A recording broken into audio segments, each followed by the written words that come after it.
G'day, Steve Morgan. Australian Bass Tournament. Catching up with the winners of the Samaki round of the Zerek Barra Series, final event of 2024. Team Samaki, it's the sponsor karma thing kicking in again.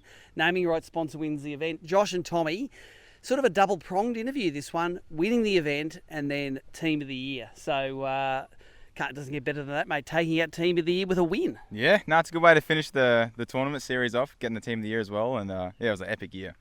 You guys put a lot of homework into it. I know Tommy came up and maybe did a little bit of the homework. Josh, you just swan in and just built the barras. Yeah, no, I was pretty lucky. Tinaroo, he put a lot of effort into the Team of the Year there, and I got to fly in, do the FIFO there. Yep. But we did a bit of pre-fishing up here together for a week before the comp, and it definitely paid off.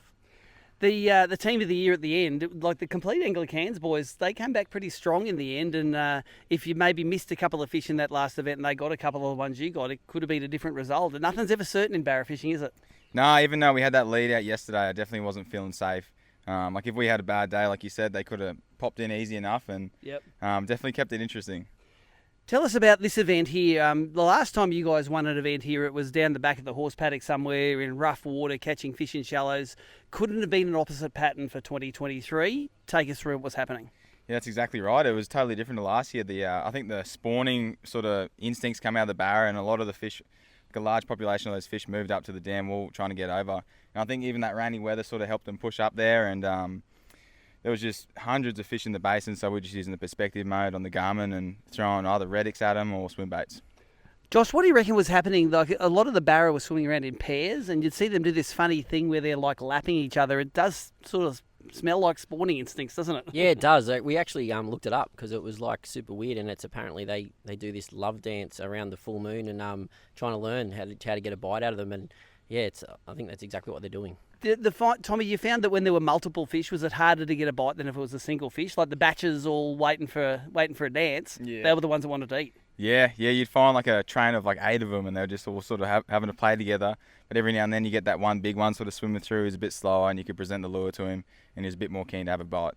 Let's talk about presentations in the deep water. You're fishing water so deep you're not even seeing the bottom, and you're fishing, the top 15 feet? Yep, that's correct. Yep, so you can't see the bottom. So on your perspective view, it's pretty much all black, and all you can see is your lure, the bait, and those bigger barramundi.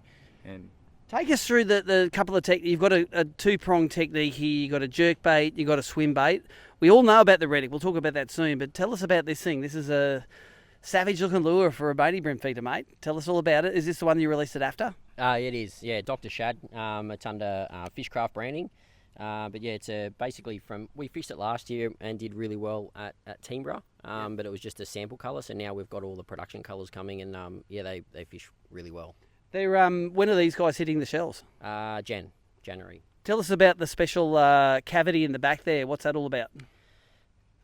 It's just to get the weight out of it. I could make lots of stories up, but you can put a rattle in there, obviously put scent in there, but it's really just to get the weight out of the lure, so the barra have least amount of chance of throwing the lure when they're hooked.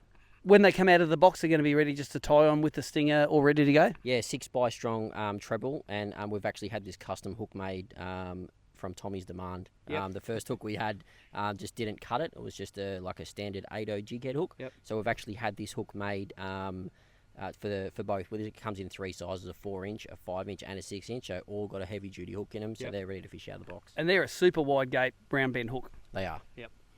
Redics, we got introduced to these a couple of years ago, Tommy. They've been one of your money baits over the years, and that colour, you can't buy them in Australia anywhere, can you? The white bait. Nah, they speak for themselves now. They sell out as soon as they come back in, so they're awesome lure. They seem to catch them all year round, and we're fishing that on one of the new jerkbait rods. It's actually one of the new ones that Josh had just designed just for those pelagic barra. It's a bit softer on the tip. It's more of a moderate action, and it keeps those hooks in so easy.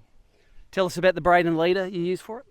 X-braid, 50 pound, nice and thin. It casts really well, and the main thing that really helped us fish was the 52 pound slim and strong. Yep. It's like a fluorocarbon leader, super thin, and it really doesn't affect the way the lure swims and all that sort of stuff, and gets you a few extra bites. No chew offs? Had one chew off, but yeah, that happens every now and then. Yep. So. Josh, you'd be pleased with all the work you put into your tackle is paying dividends at the top end of barra fishing in Australia, mate. It was even, the Canadians across appreciating the fact that we've got this stuff. And I always think that international anglers end up being surprised at how tuned in we are to the fish. Yeah, no, it's the boys loved it. I know Brian, they caught their bag on the Reddick, and Yep. they were loving the products that we bring to the Aussie market for our Aussie fish. Team of the year, mate. You're going to give a big dig at America, maybe next year. When are you going to put your aspirations to keep that team of the year title on the shelf?